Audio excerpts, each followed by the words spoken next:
I'm going to talk today about gravitational waves. Everybody probably is somewhat familiar with the picture on the left in my slides, which was the original observation of gravitational waves, which was mentioned in the talk. I'm going to talk today about basically how that's done so we can put it in perspective, and the science that goes behind getting gravitational waves, but leading to the future and multi-messenger astronomy. So I'm going to try to cover quite a lot, and let's see how it goes. So let me put it in perspective first.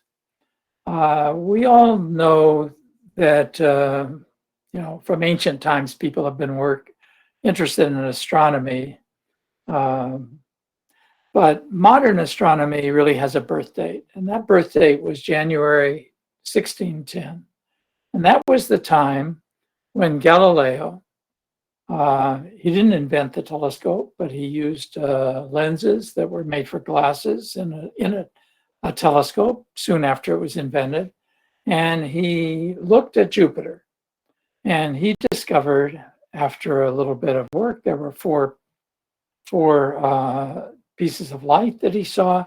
And at first he thought they were stars, but then as they moved, the way they moved around, observing it over a few days, he realized that they were moons of Jupiter itself.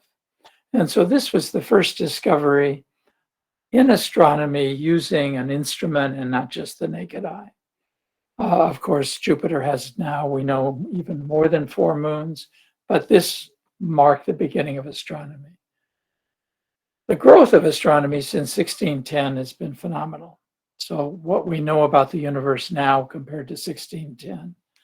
And perhaps, at least in modern times, the biggest contributor has been the fact that astronomy, even though we developed better telescopes after Galileo and even better ones now, we looked at only the part of the spectrum that's the visible, the same as our eyes themselves. And the big change, primarily over the last 50 to 75 years, has been to look at the same phenomena that you can see in the sky somewhere, but look at different wavelengths. And you can see in this plot at the left, it reminds you that the visible part of the light spectrum is such a small part of the whole spectrum. So now when we do astronomy, we look at something. I show a picture on the right of the Crab Nebulae. We look at it in all different wavelengths, from the radio at very long wavelengths to high energy gamma rays that have a lot of energy. And by seeing all the different wavelengths, we're able to unravel and understand the dynamics of what we're looking for and not just an observation. So this has really converted astronomy into an analytical science. As we enter the 21st century, and very recently, we see another combination, if you want, not just different wavelengths, but a combination of instruments. And this was spectacularly shown just a couple of years ago when 7 different radio telescopes, varying from ones in Antarctica, South America, Europe, the US, and Asia, were basically, the observations were put together for radio telescopes in a way that it behaved like one radio telescope the size of the Earth. Doing that, they were able to observe a black hole, and we all have noted the picture, which was very spectacular. It was on the front page of the New York Times, which is shown on the right. And that was done in this wonderful experiment, pulling together all the radio telescopes at different wavelengths. And so now we basically, at different locations on the radio telescopes. We do a combination of all of that and what will happen in the future. Instruments brought together that are all over the Earth, but also using different messengers. So the future, as I want to point out today, we're just barely starting on, is to look at the same phenomena in all the different wavelengths, all the different instruments electromagnetically, to look at it with gravitational waves, which comes from not charges and currents, but from gravity, And lastly, from particles, and the particle that's of choice that points back is neutrinos. So the long-range future is to look at phenomena with this combination. And we've got a toehold on that now, which I'll show you. But let me talk about gravitational waves, which is really what we bring and I bring to the problem. What I show here is the only real formula that I'll show today. I show it for a reason. This is using general relativity. For the expert, I say what I did on the left. But the idea that what's shown is a formula with, except for the exact letter that's used, the h mu nu, should look familiar to anyone that's studied electromagnetism. It's the wave equation. So this is the wave equation.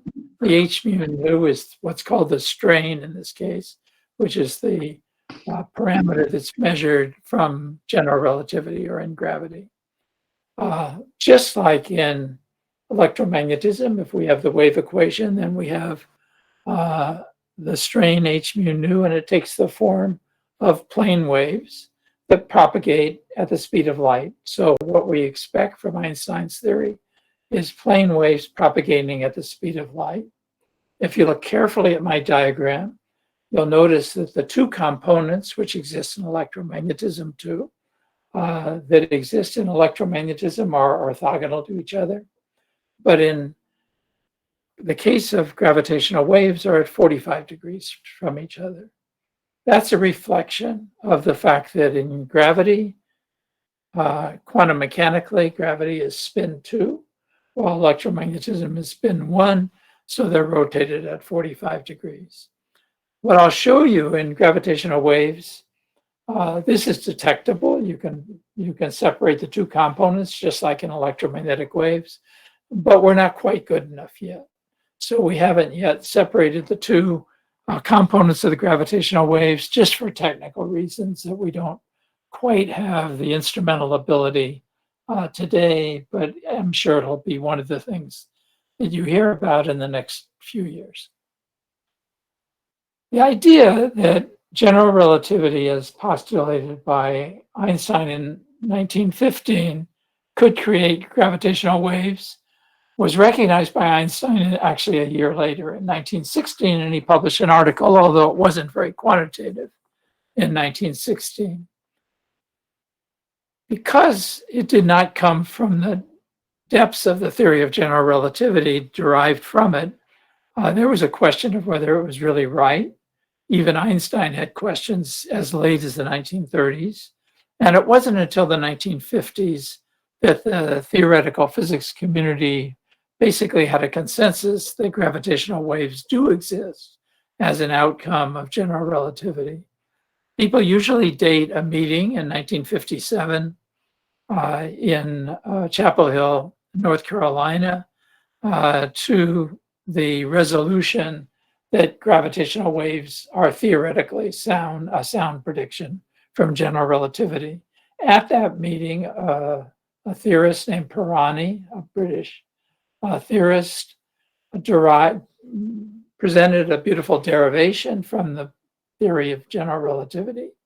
And Feynman, who was at that meeting, presented a physical argument. And the physical argument was that if you have gravitational waves and they're real and not just something in equations, then they have to be able to do something real. And he postulated then, if they're real, they have to be able to transfer energy. So looking at the picture of the right is the little Gedanken experiment, if you want, that Feynman made up. And is imagine a rod with two rings around it. The two rings around it are free to move. And if a gravitational wave goes through the rod, it does what I'll show you later, stretches and squashes, distorts space and time. By doing that, it distorts the rod. The rod then puts some pressure on the rings. The rings move, and they'll move back and forth. And what has caused them to move is friction. And friction transfers heat. That's energy. And so that's a simple-minded way to view that gravitational waves, by what they do, actually can transfer energy. So now I'll talk about how you detect them. In 1918, Einstein wrote a second paper. He fixed a mistake or two that he made in the first paper, but that's not the importance, is that he explained in the second paper how gravitational waves are formed. We all know that in electromagnetism, if we take two charges and we oscillate them next to each other, like Hertz did, we create electromagnetic waves that can then be detected. In the case of gravitational waves, it's not a dipole like the Hertz experiment, but quadrupole moment. So the change in masses that has to accelerate in general relativity and make gravitational waves is a quadrupole moment. The picture here is one example of how to make a quadrupole moment. If I have two objects going around each other, circling around each other, pulled by gravity, like two stars around each other or the moon around the Earth, in this case, two more or less equal mass objects, that will create a quadrupole moment. Out from that will go the gravitational waves as energy. In waves, they'll travel, because it comes from general relativity, at the same speed as light, or the speed of gravity is the same as the speed of light, and that'll take away some of the energy. And that's the picture that we'll try to use to detect gravitational waves. The effect is too small, however, looking at this picture, to be able to make an instrument like Hertz did in our laboratory and get gravitational waves if you put in the numbers. So we need help. And we rely on nature to give us a source of that'll have a quadrupole moment that's large enough that we can detect that. And that was understood in the 1950s or 60s to be possible for any compact binary collisions or mergers that are happening in the universe.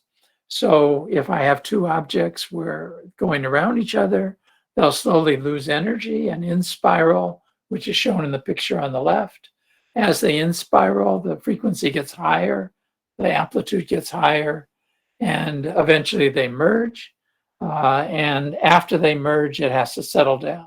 So what happens is that the gravitational waves are emitted in what's called a chirp signal, which is shown here on the left as the in spiral.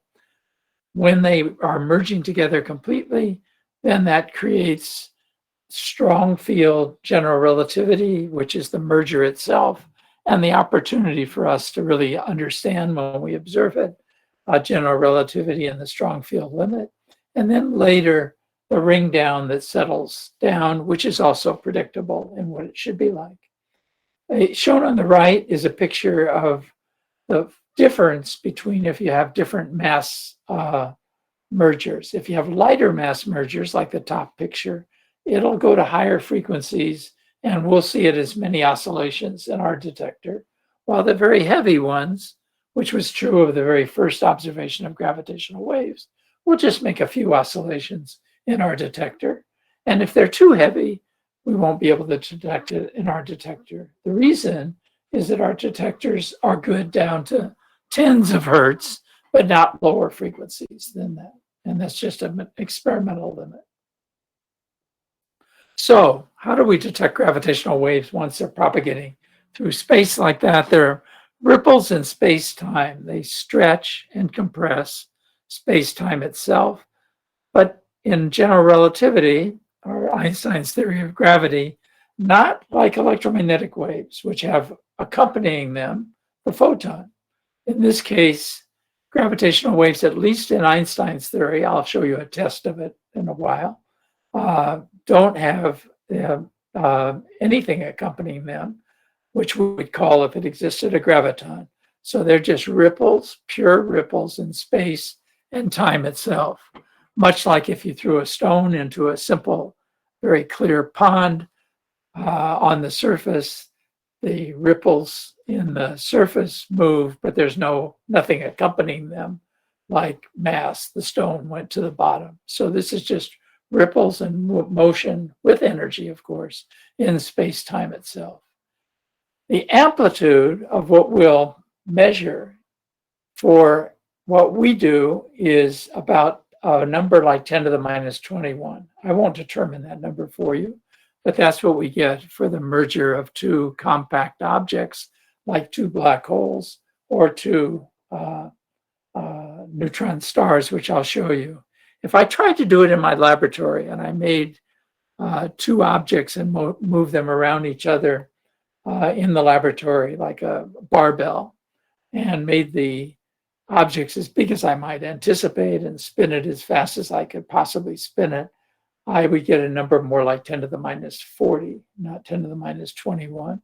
And that's why we can't do it in our laboratory, in contrast to what Hertz did. We have to rely on nature itself. That's okay, because nature is very interesting and we learn about nature.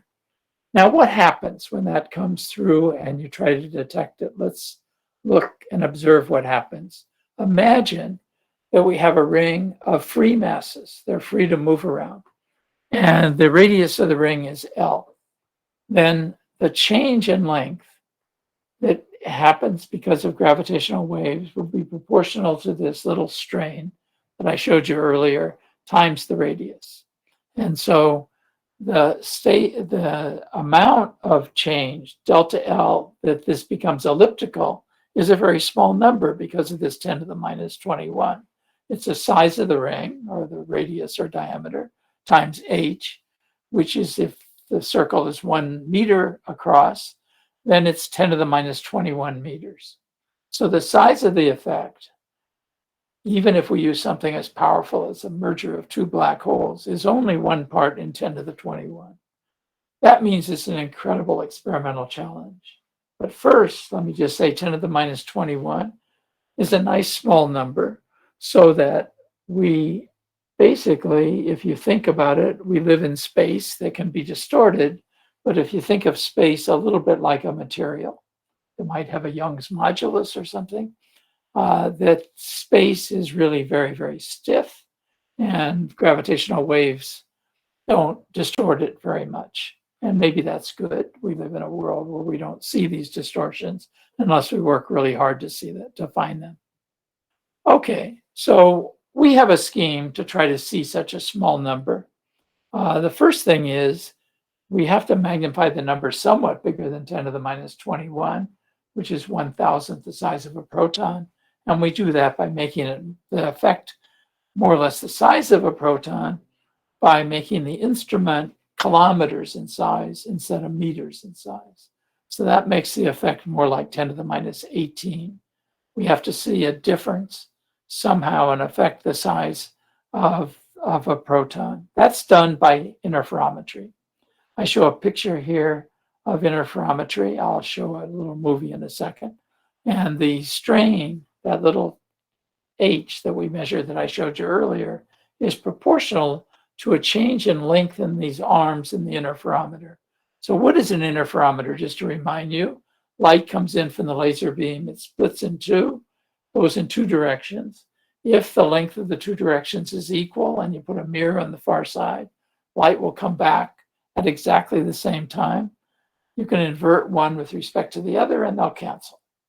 But if one of the arms gets slightly longer than the other one, they'll come back at slightly different times. They'll be out of phase, and some light will go through to the thing that I call light detector here. The light, in the case of gravitational waves, the distance will become shorter and longer, like the picture on the bottom, in one cycle of the gravitational waves. So let's look at that in a little movie.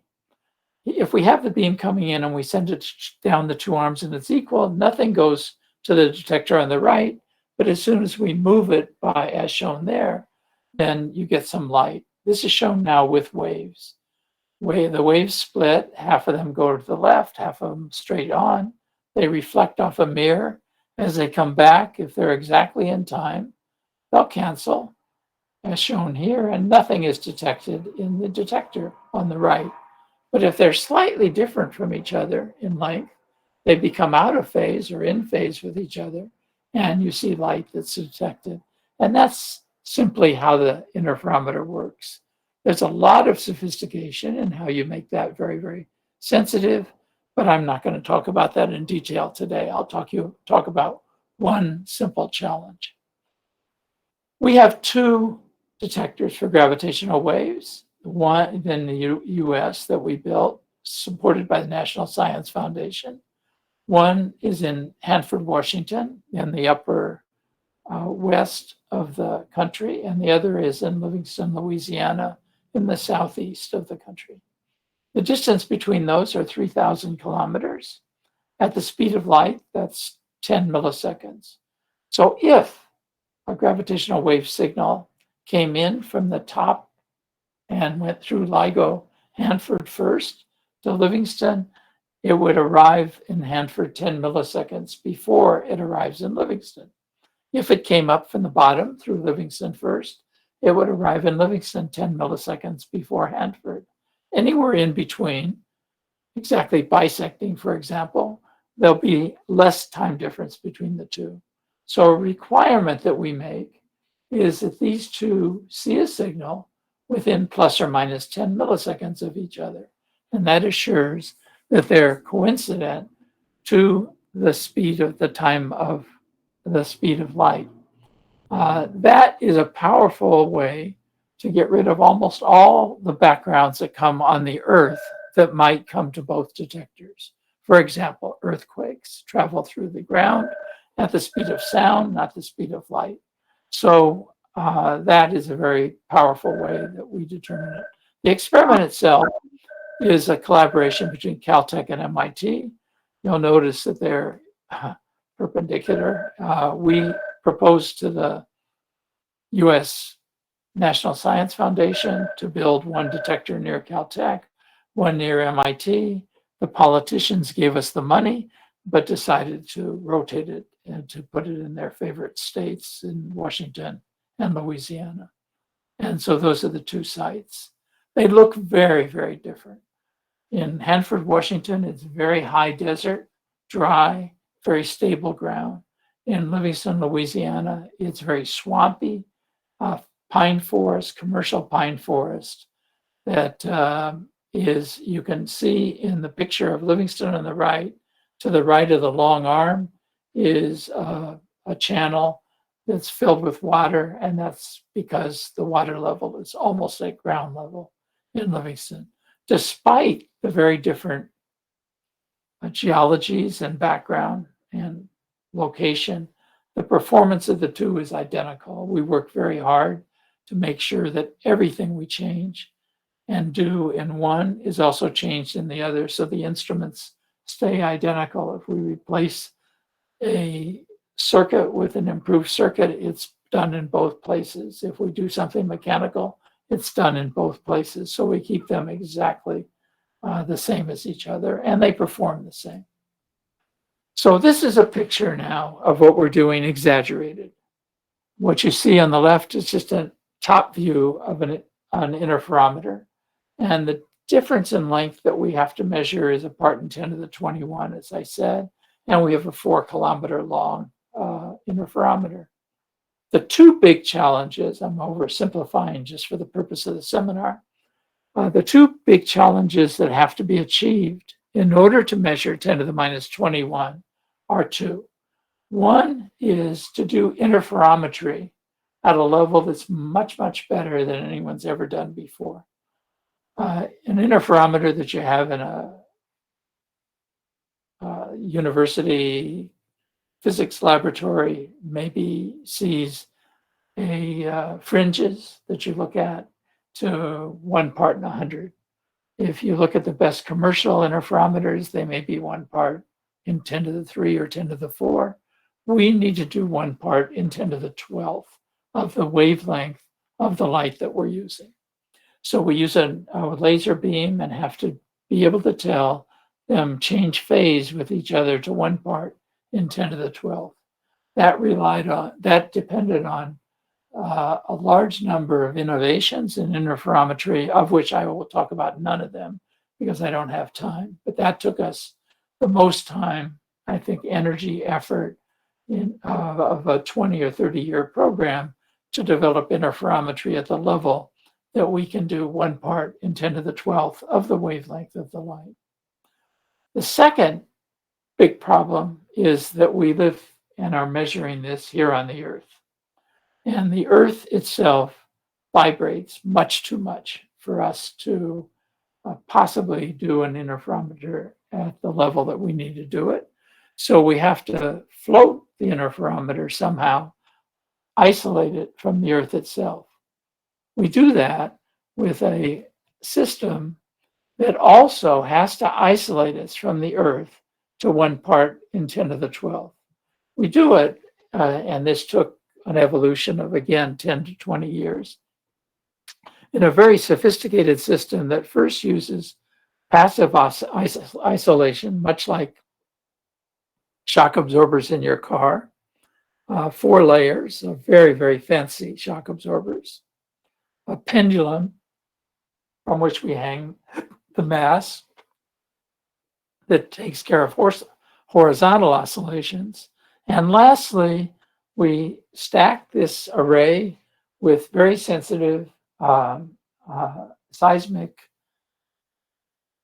detectors that tell us any residual seismic motion, and we then actively push against that to correct it. When we finally did that, we were able to get to 10 to the minus 12. We were able to detect gravitational waves. This is just an evolution of LIGO itself, from the top curve where we were for until 2015 or 16 when we made the detections, to improvements, including the active seismic isolation that I just showed you, that moved it down to where we made detections. You'll notice the 2 colored are on top of each other. That's Livingston, as I said, and Hanford having the same sensitivity. What's plotted here is sensitivity on the left. You'll notice the scale is what I talked about, 10 to the minus 21, 10 to the minus 22, 10 to the minus 23 for the strain. And on the right is the frequencies we're sensitive to. Those frequencies go from tens of hertz to thousands of hertz. And our most sensitive range is in the hundreds of hertz. And that's what you can do on the Earth's surface. So to make it better at high frequencies, use a higher power laser. In the middle frequencies, it depends on the noise and the materials and the weight of the test mass and suspensions. At the lowest frequencies is the seismic isolation I just talked about. So with that, we made the detection, which I showed here. On the left, you'll see that the scale is strain, the 10 to the minus 21.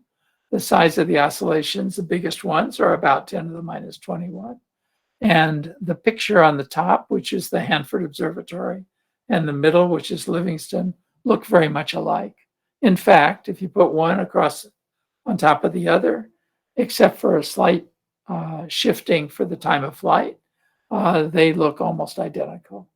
And over on the right, the second thing to notice is if I use the 2, the Hanford is on the left, Livingston on the right. The top one is the data. The second panel is the calculations of Einstein's theory of general relativity. And you can notice it looks the same except smooth because it doesn't have instrumental noise. If I subtract one from the other, I see instrumental noise, but no pattern. A pattern would be something else not fitting exactly Einstein's equations. So that's why on one single event, we could convince ourselves and then the world that we saw gravitational waves. Now let's go further. If I look at those waveforms, the formula for what they should look like in general relativity, I give here. There's another term. This is the first term, but there's a huge amount of information in fitting this waveform. You can tell this is called the chirp mass formula. You can tell the mass of the 2 objects, the distance away, the redshift. We can either, in principle, if we have data is good enough, tell whether there's precession, tell the spin of the final object, the spins of the initial objects, so forth and so on, all from this detailed waveform analysis Plus, with more than one, we can tell the sky location, the distance, the binary information, and so forth. So even on a given one event, there's a huge amount of information, limited by how good the data is or how noisy the environment is of the interferometer itself. So using all this, you can then calculate the parameters. So the very first detection is shown here. And in this detection, we started with two black holes, one of 36 solar masses, one of 29 solar masses. The final product mass was 62. You'll notice 36 and 29 actually adds up to 65. That means 3 solar masses of energy went off in the form of gravitational waves. The bottom shows also the final spin that was determined and how far away it was, about 1,000 million light years away. The spin information is also shown on the right. The second event we saw, like I could show many others, was lighter and it has many oscillations. So I picked that just to show you that we can compare the detailed waveforms as seen kind of on the left with the ones in the middle or on the right, and compare those with Einstein's equations and test general relativity to great accuracy. Doing that, which is shown here on the right, we're able to actually ask whether there's an added term that would be there due to a graviton. And since we don't see any evidence for any violation, we set a limit on the graviton mass, which is the best limit that exists. That's very tiny, 7.7, 10 to the minus 23 electron volts over c squared. So far, we don't see any evidence for anything beyond general relativity itself. We've seen many samples of gravitational waves. I mainly show this just to point out that the lower right-hand curve, the upper ones all look modestly different from each other. The lower right-hand one is one that's actually in the apparatus for minutes instead of seconds, tens of thousands of oscillations instead of a few or 100. And that's identified very obviously here as something different. And it's lighter masses that are merging. So they go to higher frequency and oscillate more. And that's the binary merger of 2 neutron stars. Once we see the merger of 2 neutron stars or anything that isn't black holes, we can ask whether there's any electromagnetic counterparts. Do you see anything electromagnetically? Well, we can't ask astronomers to look everywhere in the sky. We have to tell them where to look. So to do that, we've worked very hard to develop the technology to actually identify gravitational waves events fast enough and determine their location in the sky quickly enough to tell astronomers where to point. So what's shown here is we actually try to identify within minutes a gravitational wave event, do all kinds of event validation to decide whether it is the kind of event that we want to tell astronomers. And within tens of minutes, we make an announcement to astronomers, presently with about 85% confidence. Roughly 85% of the time, it is an event, and it was worth them looking, and 15% of the time, upon closer examination, we have to call the event back that it really was just a candidate that wasn't real. That's good enough for astronomers to feel the odds are good for them to actually turn their instruments and look at this place in the sky. After that, we spend hours, days, weeks looking at the details and analyzing the details of the data that we have. But we need this very quick look to look. With only LIGO, we can't really do it. And that's two instruments actually tell just a ring in the sky. Those are the long colored stripes that you see here. We do better than the ring because there's some more information because of the relative timing of the two and the phase at the beginning of the waveform. So we actually get part of a ring, as you see here. But our ability is at roughly 1,000 square degrees of the sky. That's too large a space to ask astronomers to look at with their instruments. We need to be down to tens of square degrees. Another instrument, Virgo, which is in Italy and built by a European collaboration, became operational in 2 years after our first detection. And when it joined us, we were able to make the observation shown in the picture on the right is GW 170814, and it was 60 square degrees instead of 1160 square degrees. That improvement was good enough that we could tell astronomers where to look. Fortunately, all that we've looked at since then, all the binary black holes we've seen, and we're up to about 100, we have seen no electromagnetic counterparts. There shouldn't be for black holes, but they've looked and seen none. So only a couple of weeks after the Virgo detector joined us, we saw an event, the one that I showed you, of a neutron star merger. And using the 3 detectors together, we were able to tell the sky location to 31 square degrees. We could tell the distance to 40 megaparsecs with the help of the astronomers. We could tell what galaxy it came from. And with that, do some other physics that I won't talk about today. But that actually was simultaneously observed, almost simultaneously, by the Fermi satellite with a gamma ray burst detection. It was 1.7 seconds later. So what you see here is on the left, the chirp signal, frequency versus time for gravitational waves, making the vertical line that goes through the observation made by the gamma ray telescope.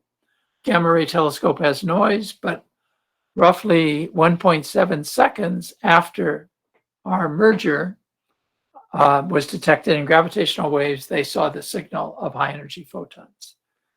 It also pointed to the same place in the sky as seen on the right.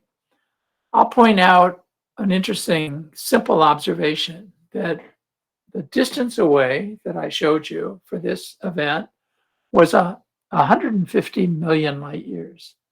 That's 1.5, 10 to the 15 seconds. So we know just without doing anything more from this observation that the speed of light and the speed of gravitational waves travel is the same to 1 part in 10 to the 15. So that's a pretty impressive validation of Einstein's theory saying that they'll be the same. That event, once we looked at it, and that was seen in high energy gamma rays, we alerted the astronomical community. This was the biggest mobilization of astronomical instruments ever. Everything from visible wave instruments to low frequency radio waves to high energy gamma rays to even neutrino detectors looked to see if they saw anything at that place in the sky. Let me skip to that again. I don't know how I got myself mixed up here.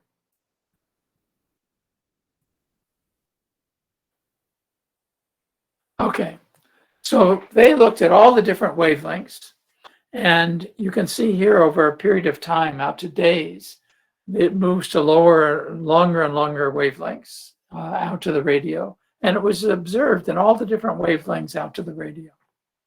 That then gave all this information, like I talked about at the beginning, different frequencies observing this, and gravitational wave signal, and high energy photons, all from the merger of a neutron star. That then fit a phenomenological model called a kilonova model. We all know what a supernova is. This is a kilonova. It's not as strong as the collapse of a star, but it's the nuclear physics that goes with the collision of 2 neutron stars. And with that phenomenology, we then can predict what the light curve will look like as a function of time. And you can see the different colors for different times basically follow the kilonova prediction. An interesting outcome of that is that one unsolved problem that physicists have grappled with forever is where do the heavy elements come from that got into the Earth, for example. We all love platinum and gold, and yet we haven't been able to explain how they got into the formation of the Earth. The universe is mostly made out of hydrogen and helium. The heavier elements are made by the fusion process in the stars. And in the collapse of stars, there's a few nuclear physics effects that could make something higher. But basically, it really wasn't a very satisfying answer. Now, it turns out, how did all the very heavy elements get into the periodic table that I show here? They got in our laboratories, usually by bombarding neutrons on a heavy element and then making a yet heavier one. So you can imagine two neutron stars coming together similar to that. If you take the phenomenology of the kilonova that fits our data and ask how much gold or platinum or heavy elements are made, in our collision, the amount of gold that was made in just this simple collision, if you believe the model, it's only one event, was about 100 Earth masses of gold in that one collision of two neutron stars. That means that presumably sometime in the past, neutron star mergers happened and made the gold that was around when the Earth formed. So that's a more logical explanation now, but it's based on one single observation. As we now move to the future, as I close, let me just talk about the future a little bit. We will be able to have better Earth coverage because two new detectors are joining us. One in Japan called Kagra, which is shown on the right here, and one that we're building in India. That'll give us good coverage anywhere in the Earth to see where the events originated from. Shown in the upper right of this picture here is how well we can locate where an event came from now, and the lower right is how well we'll be able to tell in a couple of years. In the upper right, we were very fortunate that the event that I showed you on a neutron star merger happened to be in the part of the sky where we have good resolution. But we'll have good resolution better than now everywhere in the sky once we have 5 operational interferometers. So that's the future. We have an interesting feature, and that is the limitation of how sensitive we can be in LIGO is not limited by physics. In contrast, if you talk about another favorite topic of mine, let's say the discovery of the Higgs boson, which was responsible for mass, that discovery was announced in 2011. It's 11 years later, and not much progress has been made since then. The reason is that the Higgs boson is a 2% or 1 to 2% effect on top of a physics background. There's no way to eliminate the physics background unless you had a different kind of accelerator. So the better statistics and measurements at CERN itself haven't made much progress. That's not the fault of experimenters, that's just the fact. In our case, we're not limited by physics like the Higgs. Rather, we discovered gravitational waves, had trouble doing it just by the fact that we are limited by experimental limitations, noise of various types. And as we reduce the noise by having improved technology, we see further out and have more events. You can see that improvement in the graph on the right. The first observational run, where we saw 2 events and announced seeing gravitational waves, has the very shallow slopes shown on the left. And it gets steeper for the second run. We ran the first time, then we made some improvements in the detector, and then it got steeper. The third one is steeper yet, and that's basically where we are now. And so we can keep improving. Eventually, there's physics, obviously, but we can keep improving from where we are now, limited by technical things only. Now, what about the future? We can make more sensitive detectors, even more sensitive than LIGO. We'd like to make it about an order of magnitude more sensitive. I'll show you the reason in a minute. And in order to do that, we know how to do it conceptually. We have two different concepts, so I don't know what will happen in the end. In the case of us in the US, we've looked at making just a bigger version of LIGO. Instead of 4 kilometers, 40 kilometers. We can do that because there's a lot of land available, for example, in the Southwest, where we can do it on the Earth's surface, make it very much like LIGO, but make it 40 kilometers on the arms. That's a factor of 10 longer. In fact, if we do everything right, we're a factor of 10 better resolution. We also have other improvements we can make. We can make it cryogenic, lowering the temperatures, which would get rid of thermal noise. Right now we're at room temperature. And we need, of course, multiple detectors in the end. So we're doing a design of this, and in a complementary way to an effort in Europe, which is to design something they call the Einstein Telescope. Europe doesn't have as much land, so they're talking about going deep underground. And deep underground is naturally quiet. It's just expensive to go underground. And in their case, make a different configuration, a triangular configuration instead of an L-shaped. And to make it, like I said, cryogenic, and to make optics that actually can concentrate on one frequency band or another. One way or the other, these could be built by the 2030s. The reason to do it are two. One is if we can make it more sensitive, then events, the kind of events that we're seeing now, we'll see much earlier in time. If we see them much earlier in time, then we can watch the coalescence process and understand the physics of the process much, much better. That's fundamental physics. The second is that almost everything we see now is at essentially redshift of 1 or less. So we're at very, very much astronomy or astrophysics. If we can make it 10 times more sensitive, the redshifts are shown here for subsequent detectors, and you see the highest ones go up to redshifts of as much as 100. That if we can do that, we can see, for example, on black hole mergers, we can see out to the edge of the universe. For neutron stars, not that far, but far out. And this will enable us to start to be able to do cosmology with gravitational waves, not just astrophysics. Cosmology with gravitational waves is potentially the best way to go to early times, because in electromagnetic observations, we're limited, for example, in the cosmic microwave background to a few 100,000 years after the Big Bang, because everything's absorbed before that. While gravitational waves can go back as far as we're experimentally able to, back to the first instance of the Big Bang. So enabling that is one of the reasons.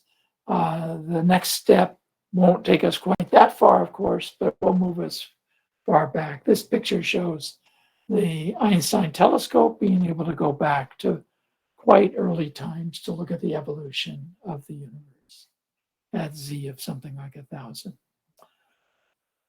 One other thing, and I just don't have time to cover myself today, is that we can also look forward in gravitational waves to doing what was done in astronomy, and that is to look at different frequency bands. So far, we've looked at only the frequencies of the audio band in LIGO, that is tens of hertz to thousands of hertz, which is what's available to us on the Earth's surface. There's a space probe, LISA, which is funded and under construction almost, or advanced engineering, to be flown in the early 2030s called LISA, and it consists of 3 satellites separated by 2.5 million kilometers, where transponders are used and receivers, not an interferometer, but the light beam can go around in the triangular configuration like I showed before. Even lower frequencies are available to us by looking at pulsars. We all know that we have a lot of pulsars in our own galaxy. They cover the sky in different ways, and they're very good clocks. If a gravitational wave goes through low frequencies through our galaxy and we detect it, we look at the timing, it'll distort the timing a little bit of all these pulsars that are differently located. And with that combination, you're able to detect in principle, gravitational waves down to very low frequencies. So my expectation is this will be accomplished within the next decade. And LISA, which is gravitational waves in space, in the 2030s. And we hope that there will be an advanced version, a new version of LIGO, or the Earthbound experiments, also on the same time scale. Lastly, we can cover the regions in between. So in between LIGO and LISA, there's a proposal by the Japanese and the Chinese, two different proposals to cover the region where LIGO ends, that's 10 hertz, down to 10 to the minus 2 hertz, 3 orders of magnitude that are not covered by LIGO or LISA. That turns out to be a rich region to be able to, for example, try to look at early universe effects, because there's no backgrounds. So with that, I'll end, and I hope I've been able to convince you that gravitational waves represents a new frontier for us, and it has a long and what I think will be a very exciting future. Thank you. We thank you, Professor Barry Barish. And for that, I'll ask everybody to turn on their microphones to a huge round of applause in retribution.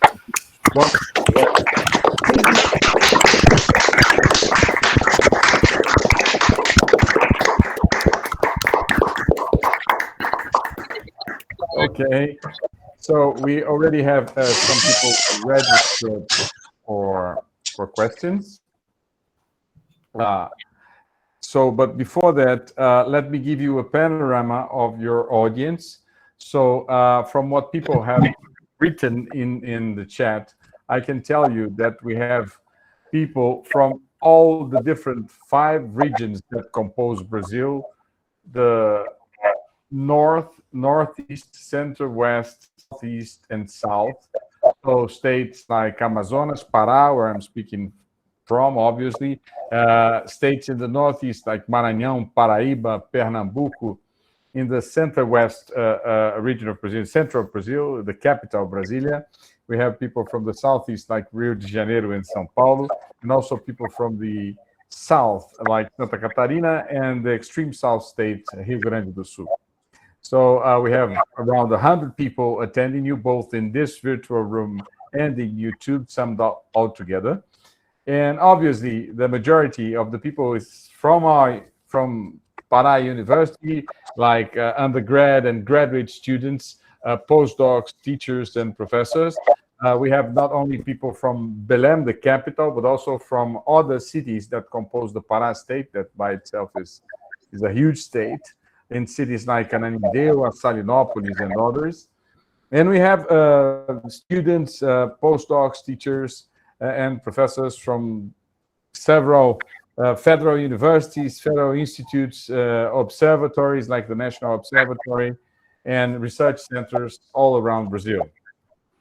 So by saying that, let us start with the questions. So the first question comes from Satish Kumar, VH, that is speaking from Rio de Janeiro. Satish, would like to make the question? Thank you, Luis. Can you hear me? Yeah. Okay, perfect. Because I have. First of all, thank you, Luis, for organizing these things. I would like to just make a comment that Luis has brought more leading physicists to Brazilian homes than any other individual or institution in Brazil. So it's so I would like to thank you for this. Second thing, Dr. Barish, I learned 2 surprising things. First is, I did not know about Feynman's role in this gravitational waves thing. I never read this. Even the MKW doesn't mention this. I don't know why.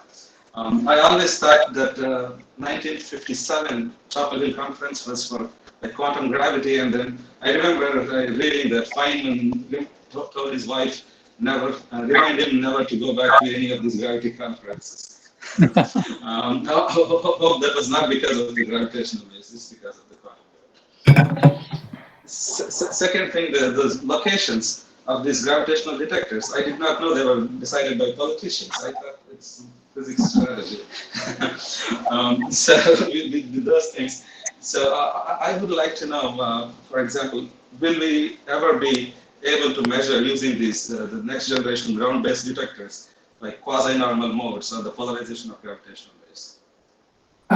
Okay, let me comment on your first two comments. There's many myths, of course, that surround Feynman, and he was my colleague at Caltech for many years. But exactly, there's one myth that goes with that particular conference, is that he didn't register under his own name. I don't know if that's true or not, but in some things that you read, they say he registered under Mr. Smith. However, the story that I told is the right story.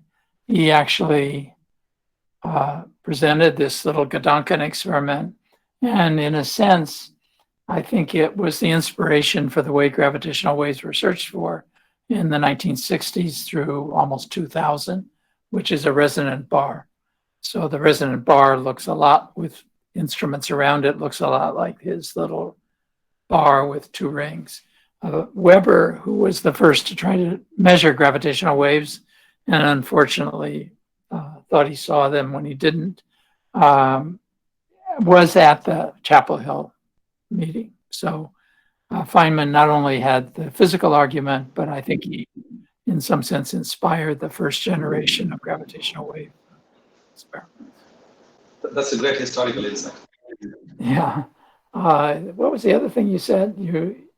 The sites were decided by politicians. Oh, the sites. Yeah. So I have to be. Let me amplify a little bit there. We were,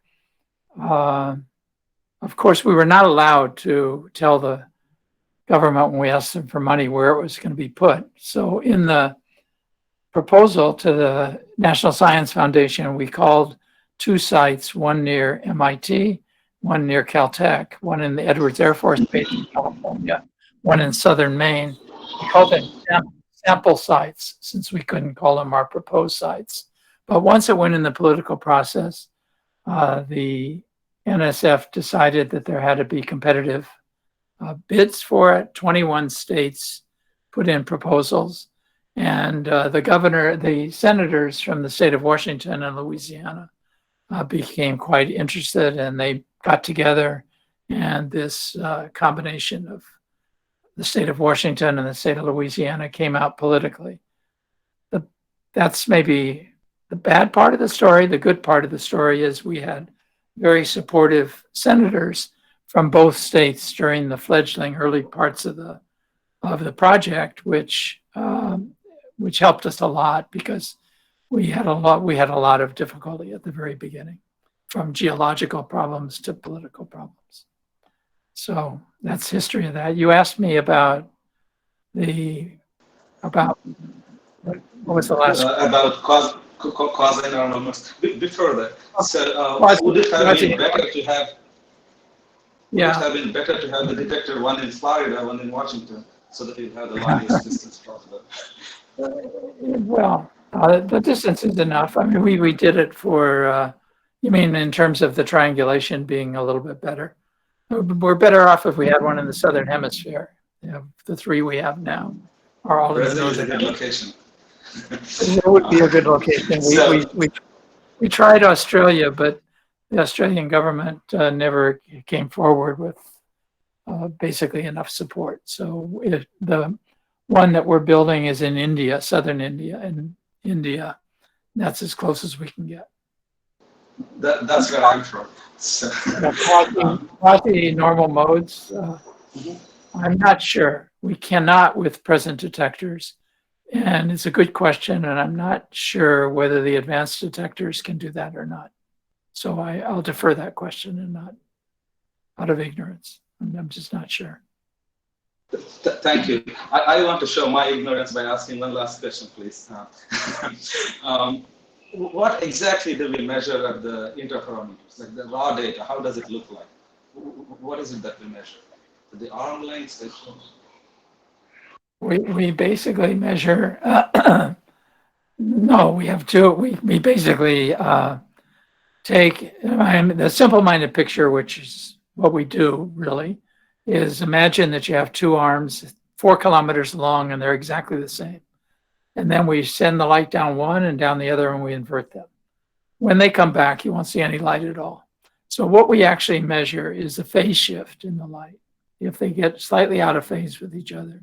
So it's basically the phase of the electromagnetic wave that the difference in the phases of the two electromagnetic waves that we measure.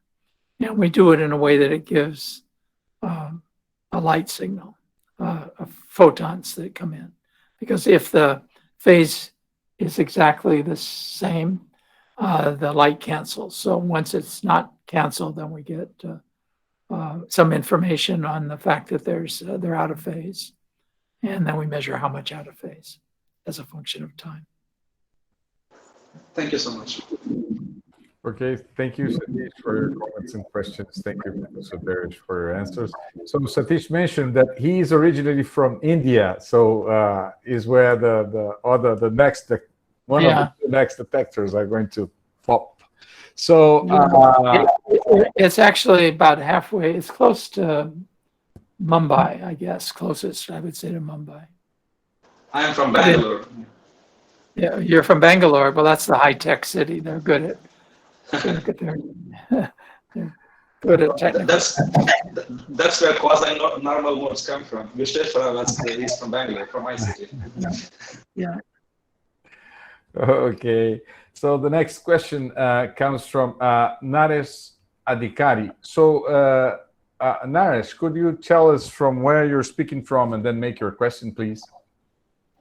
Hi, Professor Lewis and Professor Barish. Yeah, I'm a PhD student at University of Wisconsin-Milwaukee, and yeah, this Google meeting was forwarded by Professor Friedman, and I have been attending regularly, and they're helpful. And I'm also working on LIGO data analysis. So, first part of my question was already answered, which was about quasi-normal modes or scattering. I have like two questions on one on experimental side and one on more fundamental physics side. So for experimental side, if we keep building higher detectors, like we also need to increase laser power, right? And then if we have higher laser power, how do how do you compensate radiation pressure, or how do you because basically we have to suspend test mass system. So if you have higher laser power, then how do you compensate that noise? And another problems I have thought about is like, suppose PTA or ELISA, if we could detect gravitational background, so could we detect in future with this space-based interferometer, like resolving backgrounds, like pointing these are the sources instead of saying that these are stochastic?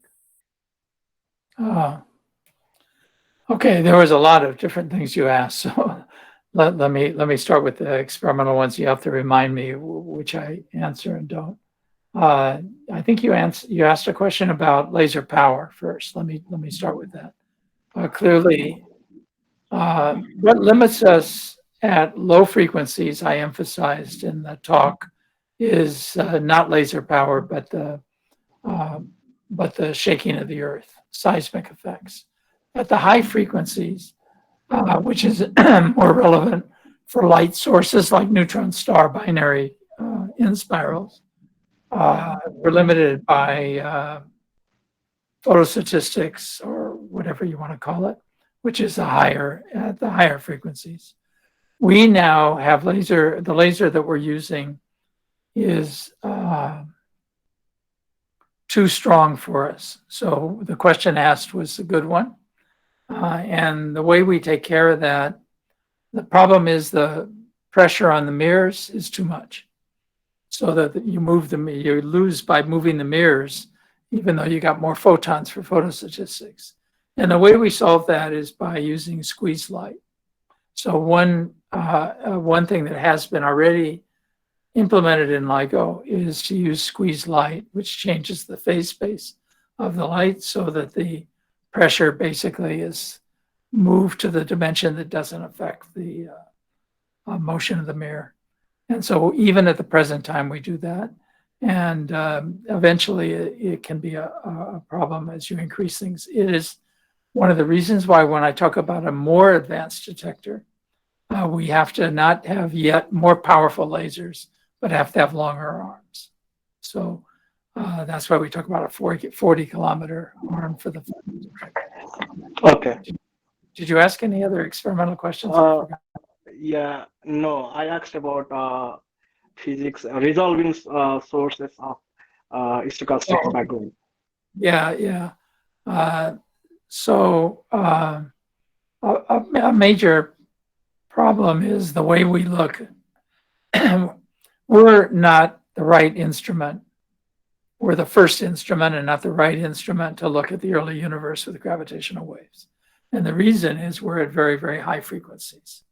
And stochastic background is fundamentally as a tail to high frequencies, but is at low frequencies.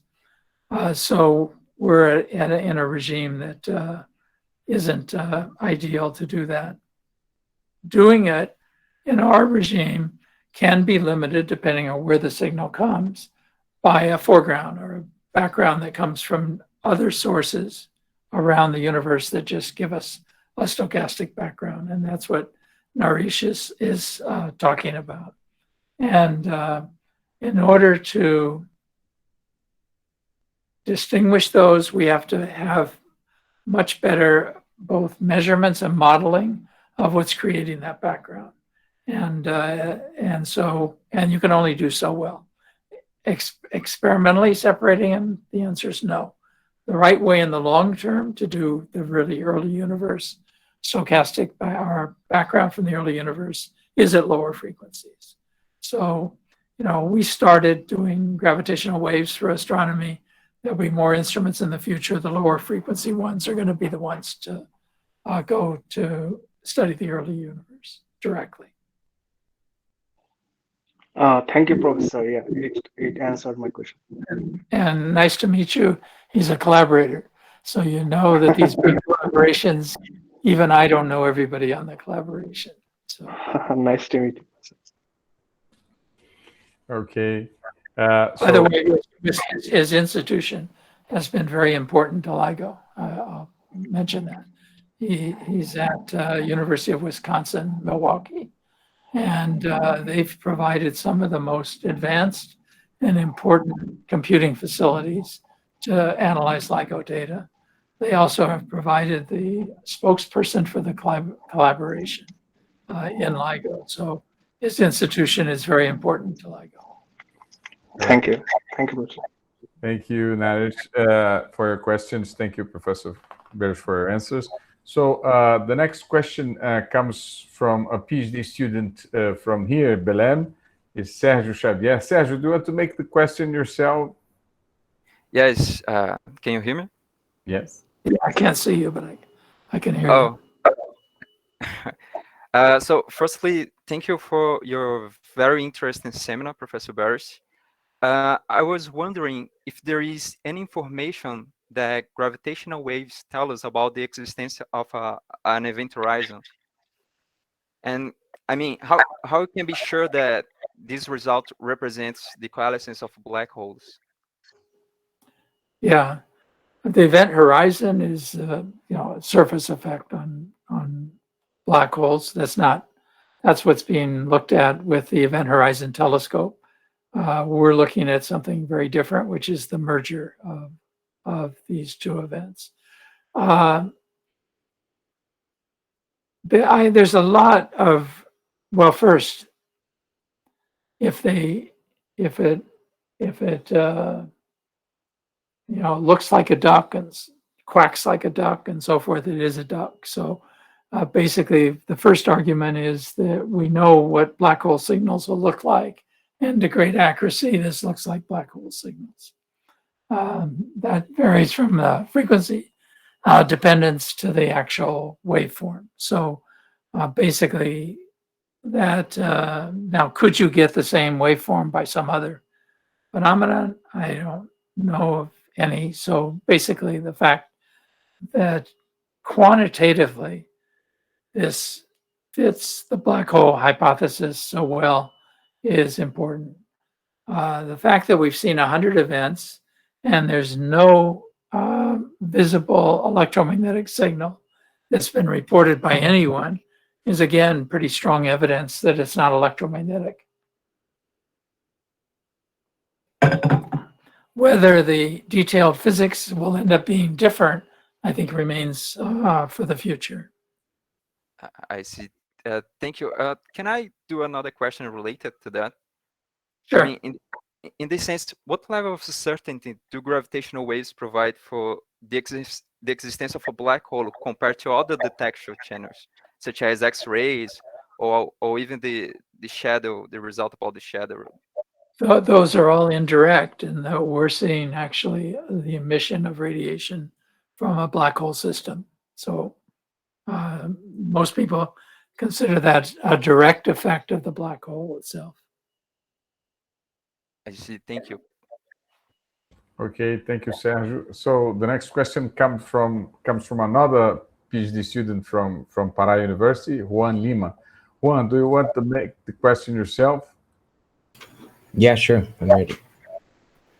Okay, so Professor Barish, thanks so much for being here. Thanks so much for the talk. My question comes from a perspective of someone who studies polarimetry, but for material science. So I was wondering, if gravitational waves have plane wave solutions, then do they have defined polarization states? And if so, how does detection take that into account?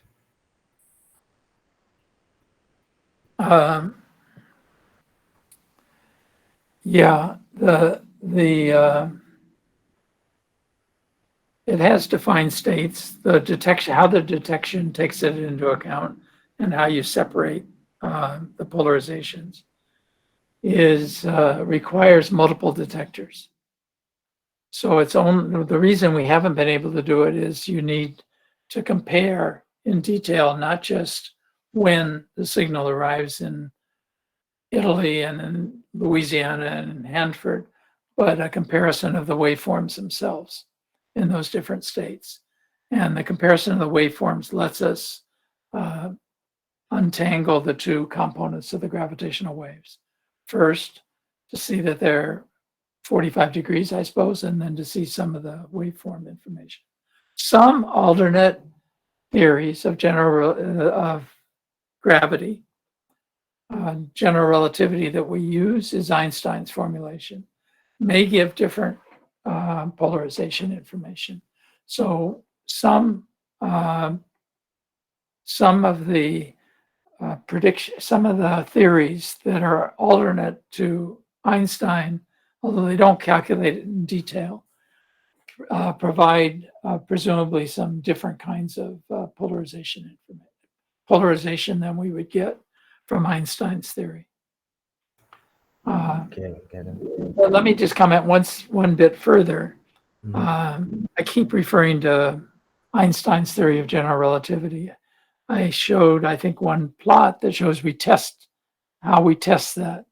It's not satisfying because there are alternate theories of general relativity. And as a physicist, you like to compare two different theories by how they give gravitational wave signals.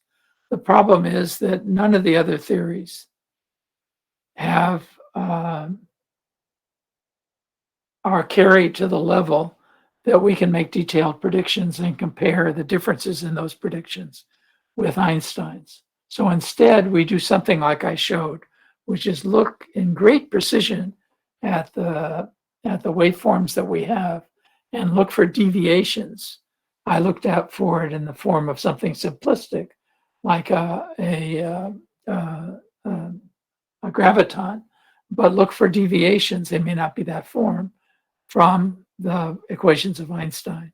That's an unsatisfying way to see if Einstein's right, is to look for deviations, because how do we know how big the deviations are supposed to be? What we need is to have some different predictions that are made by the other theories, but they're not carried to the level that we can do that. So in comparison to my background earlier was in particle physics, different theories of particle physics, we often compare by them making different predictions and comparing those with the data. In this case, we haven't been able to do that and can't unless the theories are carried to further than they are now. I get it. Can I make a follow-up question? Sure. Yeah. So, if I was wondering, I was also wondering if polarization information could work as a probe for astronomical events. So, what kinds of anisotropic gravitational interactions, quote unquote, could modify this polarization state during propagation? Could that be a drawback in probing astronomical events? Because I mean, the farthest away the source, there's more stuff in between the source and us, you know. So could that affect probing? Well, I think the first part of your question is true. It could, measuring this could give us that kind of information. Nothing in between us and it does very much, because gravitational waves basically just go through whatever they're in space. It's like a diffraction limit. Yeah. Okay. Thank you. Thanks so much. Thank you, Juan, for your question. Thank you, Professor Barish, for your answer. I think I heard in one conference that one of the critics criticizing that people were making about the LIGO, well, I'm talking about maybe 2 decades ago, was the fact that in a sense, they were being built by presuming that the gravitational wave will travel at the speed of light, right? And what if the gravitational wave wouldn't travel at the speed of light? I mean, how would that affect how the measurements? Well, I mean, now I don't think there is any sense to analyze that. Once that, I mean, one of the measurements just proved that, I mean, gravitational waves. But anyway, would you like to comment on that before we move to the next question? Yeah, I think it's a little bit like the last question, which is what we are what people say is it isn't going to look like Einstein's equations. What we really need in a mature science is to have alternate ideas that we probe, not looking for something wrong with Einstein's equation. It's not the speed of light, or the waveform is different or something. And that's something we do, of course, but how? So we know now to 1 part in 10 to the 15 that it travels at the speed of light, but I don't have anything to judge. That sounds impressive to me, but I don't actually, as a physicist, know what that limit means in terms of some alternate theory that might give a speed that's, 10 to the minus 17 or something. We just have no frame of reference. And it's frustrating because as an experimentalist, then we just try to test Einstein's theory and look for deviations as well as we can, but there's certainly no reason it has to be the theory if others were carried to more detail. It's just not as satisfying as you would hope. So 10 to the 15 impressed you, but is it good enough to really differentiate with some other idea? I don't know. It impresses me too, by the way. Okay, thank you, Professor. So the next question was written by somebody that is attending from the YouTube. Is Gabriel Jong from Florianopolis in the state of Santa Catarina. I think he was asking 1 or 2 questions. One of them were related to when you mentioned the phase, the change in the phase of the laser interferometer. I mean, he would like to, if you can give some, I mean, where he can find some more information, some keywords for him to look for this this kind of thing. And so the next question was the theory of gravity and quantum mechanics used to model the detectors. I mean, can you say that detectors are semi-classical? Can you say that the detectors are in some sense quantum? I mean, it's difficult to interpret a written question, but I think he means that. Okay. The first part of the question, let me say, yeah, it picks on the fact that I left out everything about the most sophisticated part of LIGO, which is the interferometry itself. I showed a simple-minded picture of the interferometer. I suggest that you go to our website where there's a lot of information and see what you find on our type of interferometry. What's special about it is that our masses are not, if you go into a freshman or sophomore laboratory and use an interferometer, you go and get an optical table and you clamp them down. And if you've done a good job, you see fringes and you pass your laboratory experiment as a sophomore. We can't do that because then we're tied to the Earth and the Earth shakes too much.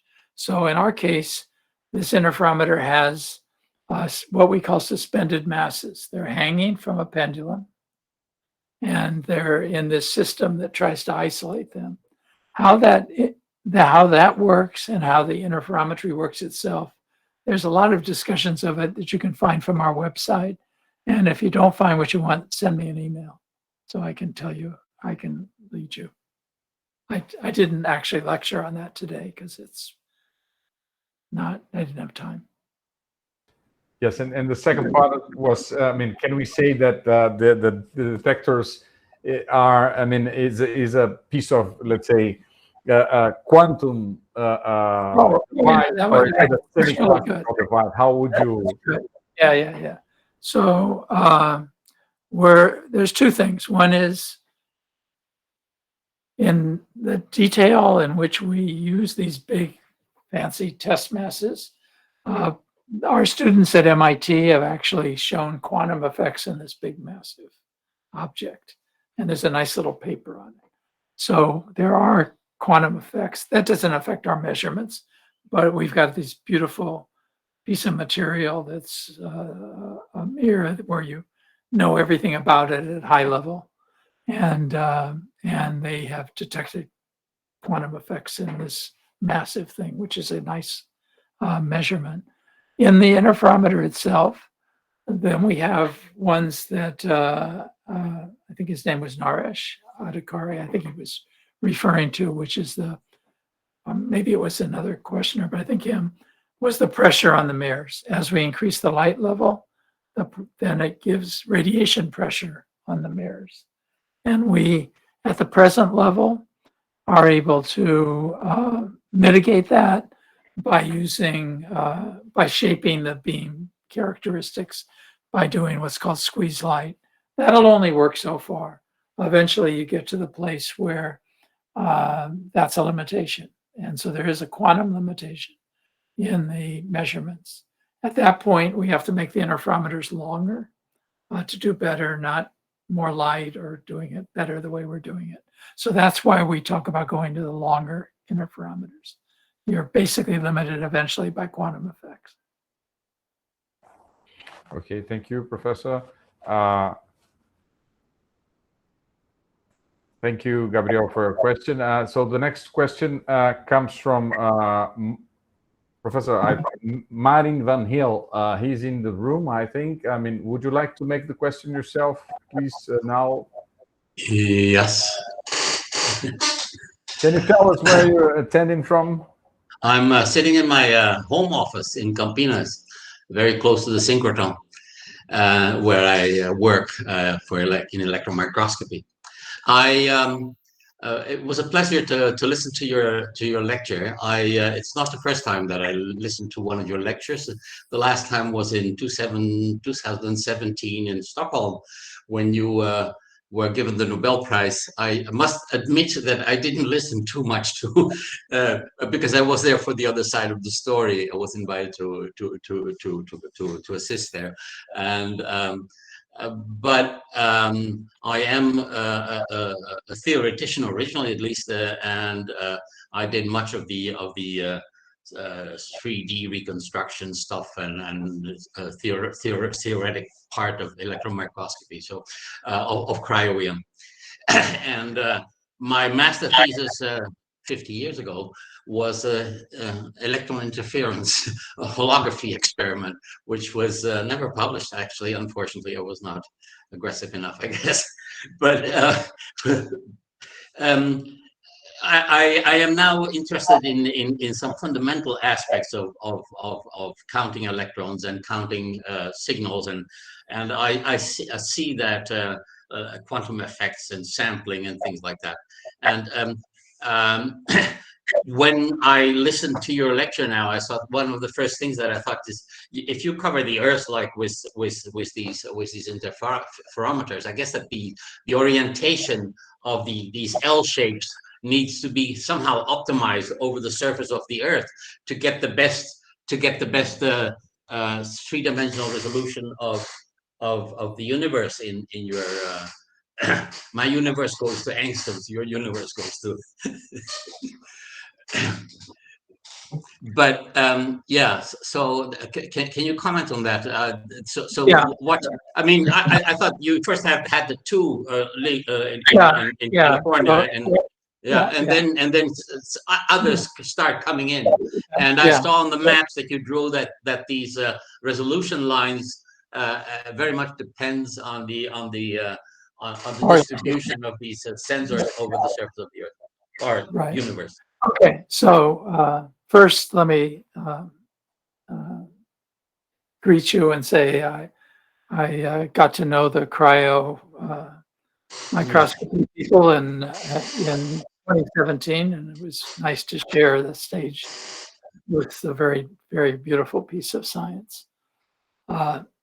As for your question directly, I'll answer it a little bit anecdotally first, which is an interesting debate inside LIGO before we ever discovered gravitational waves, actually going back to 1994. So you saw us in 2017. In 1994, we had two sites for LIGO, one in Washington and what the politicians had given us, and one in Louisiana. We had the freedom on those sites how to orient the interferometers. There was an interesting debate that occurred inside LIGO, and that debate was the following, that if we align the two of them within the 16-degree curvature of the Earth between Louisiana, so you can't do it perfectly, but if you align them exactly parallel to each other or anti-parallel to each other, then we have the situation where we would expect the same waveform in both. So we can do what I showed you, which gives you a hint of what we did in the end, plot one on top of the other. There was actually a healthy, but turns out losing set of collaborators who thought that was not the right thing to do because we were losing information. We should put them at 45 degrees to each other. Forget about the 16-degree curvature of the Earth. And so we debated that over and over, but in the end, probably mostly by fear, and that is fear that once we see something, we have to be able to convince the world and not just ourselves.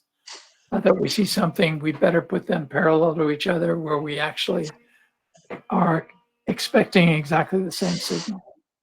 So yes, the orientations matter. We had this historic debate, and when we create them, the ones around the world, the one in India, for example, is optimally rotated compared to the existing ones. To get the best resolution in the third dimension or whatever. The other dimension. Yeah, exactly. So that's a very observant question. Thank you. Thank you. And nice to meet you. Nice to meet you. Thank you, Martin, for your question. Thank you, Professor Barish, for your answer. So there are some comments written both in YouTube and here in this room, like Danielle Martinez has written, "Dear Professor Barish, thank you very much for your amazing talk and contributions on these important theoretical experimental best wishes." And many people acknowledge that Alan Lucena, Orley Garcia. So many people are acknowledging, thanking you for your excellent talk. And another question comes from a person inside this room, is Nadia Magalhães. Nadia, do you want to make the question yourselves, please? Yes, I can ask. Hello, Nadia. Oh, hi, Professor Barish. Nice to meet you. It's been a long time since the last conferences in person. That was a great talk. And I have two questions. The first one is, what are the main areas in physics that you believe that will require workforce in gravitational wave detection in the next 10 to 15 years? And the other question is related to the last one you were asked about. And if you think that an interferometric gravitational wave detector in the southern hemisphere would increase significantly the performance of the present set of detectors, including LIGO India when operational. Thank you. Yeah. The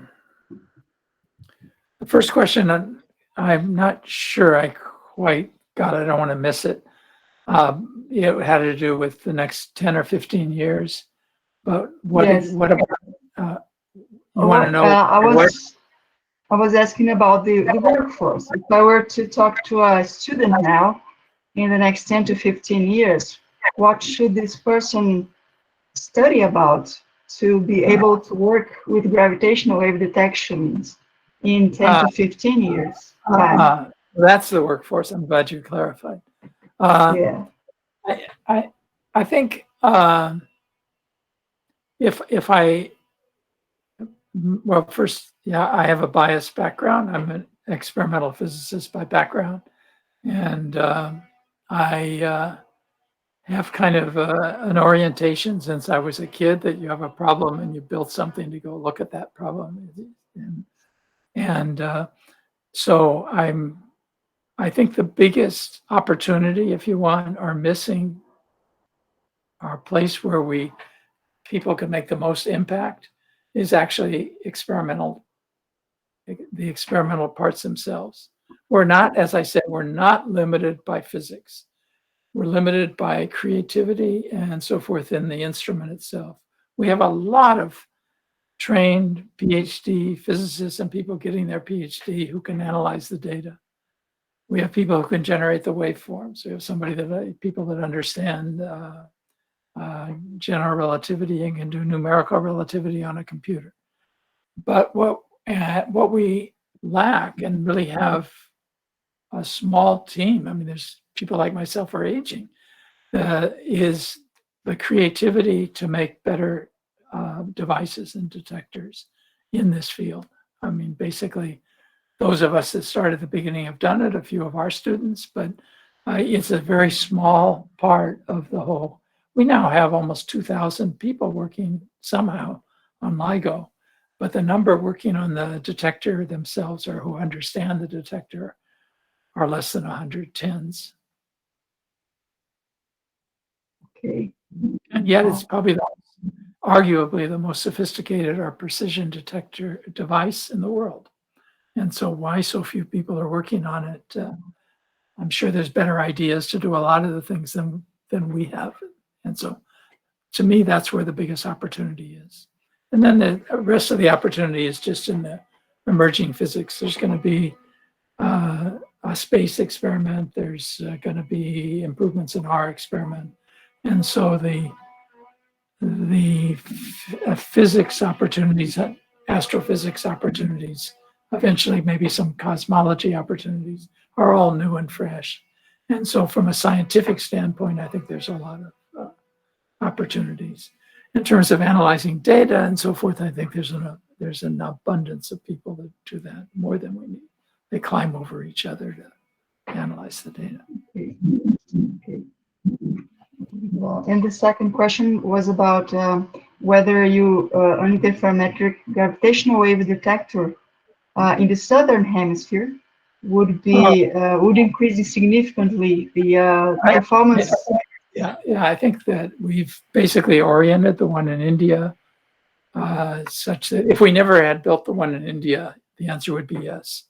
The one in India brings a lot of the coverage that we need. So now it would be, I think, not justified. But when we go to the next generation detectors, then we have the same problem again. Right now, the only people working on a next generation detector are in the US or in Europe.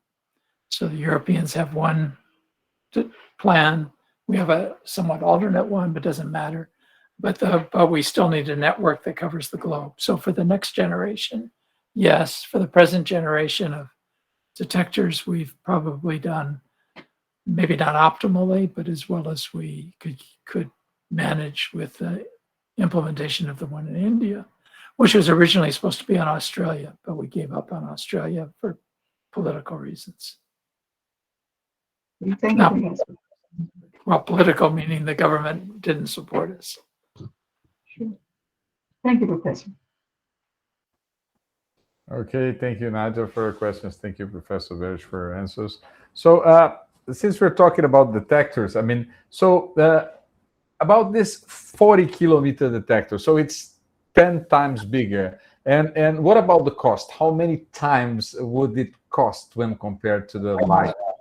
Good question. First thing is that I went fast, but the Europeans are talking about 10 kilometers, not 40, in their detector, but they're deep underground, which gives them some advantages. That's partially because there's not land to do what we're trying to do.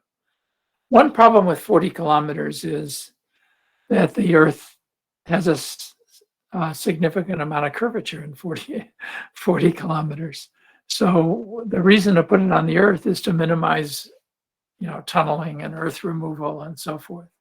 So our present plan, we've found some, is to find sites in the southwest of the US that are somewhat bowl-like, which cancels the curvature of the Earth. And we talked about this sighting of the original LIGO. So, we don't have a practical solution that the government has agreed to and so forth. But there's some sites that are bowl-like enough that we can keep the amount of dirt removal reasonable. What was the other part of your question? Yeah, so I asked about the costs. So that's times bigger. Would it cost 10 times more, or 100 times, or 1,000? No. So in principle, all I'm doing, everything else is maybe more sophisticated than now, but like LIGO, except that it has longer vacuum arms. Okay. So the cost increase is all in one place, almost all in one place. It's to make 10 times longer vacuum arms. The vacuum system for LIGO was about 20% or so of the cost of LIGO. It was significant. If I multiply it by 10, 20 times 10 is 200. It's the dominant cost. So the dominant thing that changes the cost is the longer vacuum system. So what we're working on now, along with vacuum experts at CERN and in Europe, is how to make good enough vacuum less expensively than we did for LIGO. And because that's by far one item is the dominant cost, and it's an engineering item. So we need high vacuum. There's no way around that.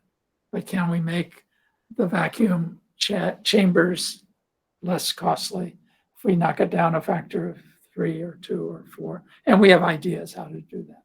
So that's what we're working on in terms of the main engineering R&D, is how to make a less expensive vacuum system. We're having a hard time convincing the NSF to give us enough money to make some substantial prototypes. But we're working with people at CERN to maybe use them, but they're used to very long vacuum systems. I see. Thank you. So, perhaps I missed when you talked about the Einstein telescope. you're talking about a triangle. What will be the measure of one of the sides of this? 10 kilometers on a side. I see. And so it's 30 kilometers around. The beams go both directions I see. to do that. And it's a little bit like it's an interferometer, but it's a little bit like the space experiment. It's in space, it's a triangle. And that has certain advantages. You can actually get more parameters by having the beams go around, but it's very sophisticated and difficult. So, okay, thank you, Professor. So the next question comes from Gabi Conde. I believe she's in the room. Gabi, would you like to make the question yourself? Okay. Thank you very much for your talk, Professor. I was wondering about gravitational lensing. Does it have any effect on gravitational waves? And if so, how is that corrected in our data? Yeah. Gravitational lensing, of course, is the same for gravitational waves as for electromagnetic waves. It's caused by the distortion of space and time by the object you're going around or objects that you're going around. So the lensing is the same. There's none of the physics that we talk about now is, let's say, so astronomical that we're looking at and tracking objects as they go behind other objects and so forth. So at the present time, I would say gravitational wave astronomy is primitive, and we can't do the kind of astronomy where you would see those effects, but they're there for gravitational waves, just like for electromagnetic waves. It's a function of the curvature of space-time as you pass by an object. So in theory, yes. In practice, we're too primitive to see any of those kind of. Okay, thank you. Okay, thank you, Gabi. You did not tell us from where you're talking from. Well, right now I am in La Paz, Bolivia, but I am doing my PhD at INPE. I see. Thank you very much. So a question from YouTube. Thales Agricola has written, thanks for the very nice lecture. What can gravitational waves tell about quantum gravity, if anything? Would you say their detection implies the existence of the graviton? Well, okay, that's a question. Of course, I can't.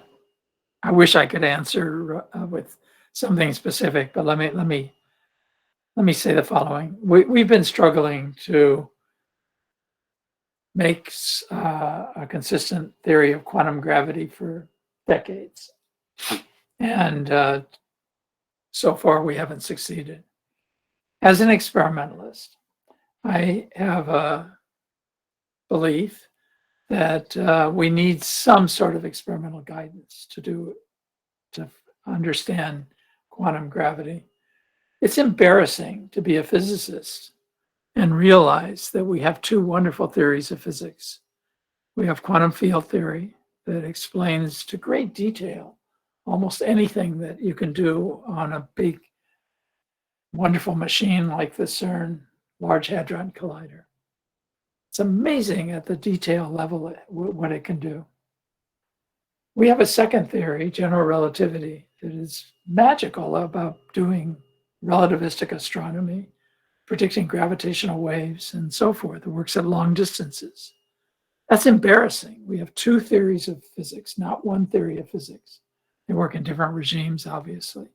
And we haven't even come close to finishing our job until we have one combined theory. So quantum gravity is a great, let's say, goal. But we're not making much progress as far as I can see. We have many theoretical attempts, but we haven't really gotten there. Maybe string theory offered some possibility, but it's far from a reality. I think what's missing as a physicist is experimental guidance. And so I'm going to answer the question with a really long view. I'm not talking about the next 5 or 10 years. I think that what we need to do is have real experimental observations in places in nature where we need both theories. And then we hopefully can get information where you have to reconcile needing both theories. And I can think of two places where that's true. One is the inner workings of black holes. So a black hole has to conserve quantum numbers and all the things in particle physics, and it has to obey general relativity. So to the extent that we can really begin to understand, I'm not going to tell you how to do it, but understand black holes deeply enough that we can try to resolve what they're telling us about quantum physics as well as relativistic physics, which is general relativity, then maybe that's a clue and maybe we can do it. We need somehow guidance from observation, I think. And that's one place you might do it. The second, I think, is the early universe. The early universe is where we created particles and so forth, and we can't get back there very easily with electromagnetic radiation because it's opaque beyond 30,000 years or so, 300,000 years. But maybe someday when we can probe the early universe with neutrinos, with gravitational waves to very early times, we can start to make observations where we have to reconcile what's observed both quantum mechanically and what's observed relativistically. But right now, I think what you put your finger on is the biggest problem in physics. And that is where we should be very embarrassed that we have two theories. Of course, they're two wonderful theories. And we need, I think, some guidance how to bring them together. Theorists alone haven't been able to do it. Okay, thanks, Talis, for raising this point. Thank you, Professor Barish, for your answers and comments. And so maybe one last question from Naresh Adhikari. He has raised his hands and has a quick question. And then please go ahead, Naresh. Yeah, Professor, I just have a quick question about experimental side. So I think I have seen some presentations on like doing tabletop gravitational wave science. So for me, that would make also sense because if we could. I'm sorry, I didn't hear. You heard presentations on what? Tabletop, like setting up laboratory on table, yeah. Tabletop. Then yeah, since we have much advantage on quantum physics using some superconducting things or like Okay. So doing that tabletop experiment and just like using the idea of Weber, like just using transducer. So like can that also happen for the work we are doing? Yeah, let me answer your question a little bit differently. I think I tried to sell you that making a 40-kilometer interferometer or a fancy one in Europe is a great thing to do, and I do think that's true. But then where do we go from there, or is that even the best solution? We have, compared to Galileo, who started with a little telescope this big, we make telescopes now, but they're not 100 times bigger. Using the scheme that we're using now seems to me doesn't project very well into the next 100 years. It's all right for the next tens of years. And there is another scheme, and it's being worked on, and that is to use interferometry, which is a good idea, but to use atomic interferometry. And we don't know yet how well you can do with atomic interferometry, but there's two efforts. There's one in the UK and one in the US at Fermilab to develop atomic interferometry. They have the hopes that they can make atomic interferometry that would be useful in making a space probe, at least on paper, that would be between LIGO and LISA, this band. So I think moving to where you're atomic, where you start having quantum effects, as you started by quantum effects, so I kind of changed the question because I didn't bring that. But I think the idea that we're treating this all like a classical problem and using classical interferometers, I think is in the law is fine for the next 20 years, but not beyond that. And maybe even on that time scale, we can develop alternatives that have more of a mixture of atomic effects and general relativity and make measurements that are accurate enough. We just don't know yet. They haven't made enough, but there's 2 different efforts by very good people to develop atomic interferometry. Thank you. Yeah, that makes sense. Okay, so thank you for this question also. And thank you, Professor Barish, for answering this question and all the questions that have been made for you, almost 2 hours. I mean, you've been very kind to stay with us for so long. So I'll ask, before we close this session, I'll ask everybody to turn on their microphones once again for a huge round of applause in retribution to the kindness and excellence that we have had from Professor Barry Barish. Thank you very much. Thanks.